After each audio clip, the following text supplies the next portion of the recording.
মৌসুমি কিচেনে আপনাদের জানাই স্বাগত। আজকে আমি মটরশুঁটি আলু দিয়ে চপ বানিয়ে দেখাবো। তা কি কি উপকরণ লাগছে একটু দেখে নিন।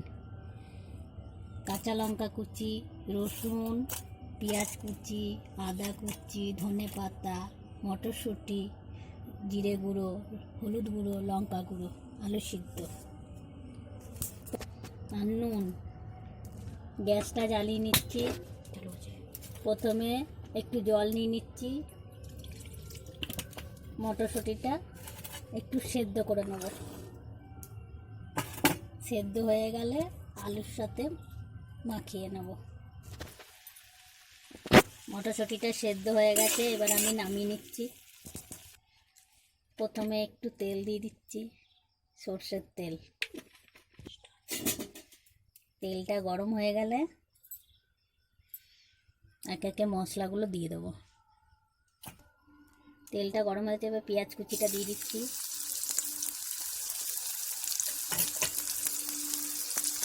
লঙ্কা কুচি, রসুন কুচি, আদা কুচি,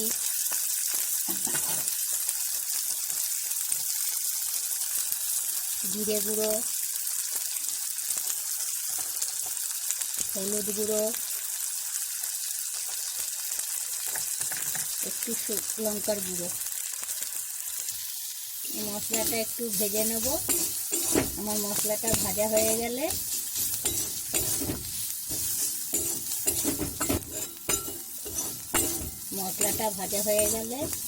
আলু সেদ্ধ আর মটরশুঁটিটা দিয়ে দেবো।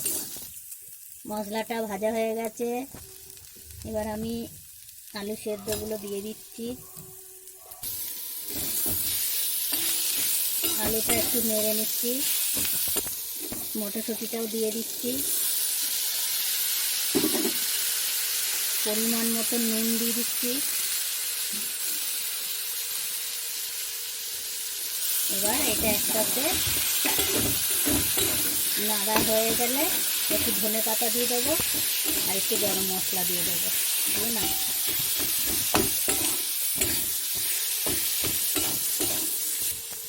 এবার ধনে পাতাটা দিয়ে দিচ্ছি, একটু গরম মশলা দিয়ে দিচ্ছি।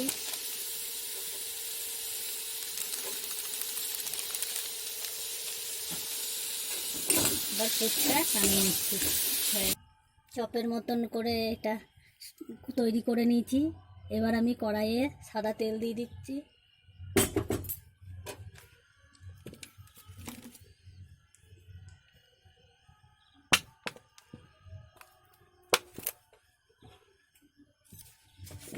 দু চামচ বেসন নিয়ে নিচ্ছি,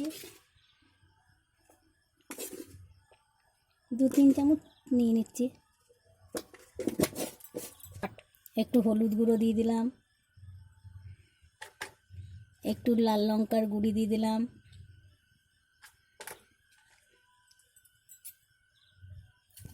অল্প একটু নুন দিয়ে দিলাম। এবার জল দিয়ে অল্প একটু খাবার সোডা দিয়ে দিচ্ছি। এবার বেসনটা আমি ভালো করে ফেটে নিচ্ছি জল দিয়ে। বেসন ফাটা হয়ে গেছে, এবার তেল গরম হয়ে গেছে। আমি সব একে একে চপগুলো তেলে ছেড়ে দিচ্ছি।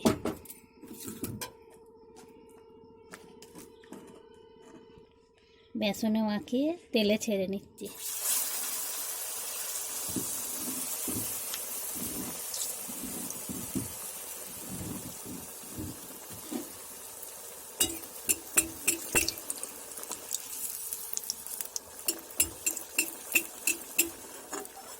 এরকম করে সব কটা চপ আমি ভেজে নেব।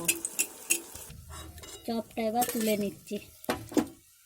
এবার বাকি চপগুলো এইভাবে আমি ভেজে নেব।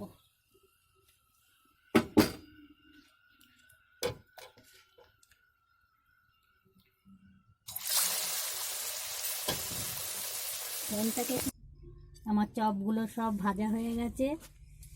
আপনাদের যদি আমার চপ ভালো লাগে তাহলে লাইক করবেন, শেয়ার করবেন, সাবস্ক্রাইব করতে ভুলবেন না।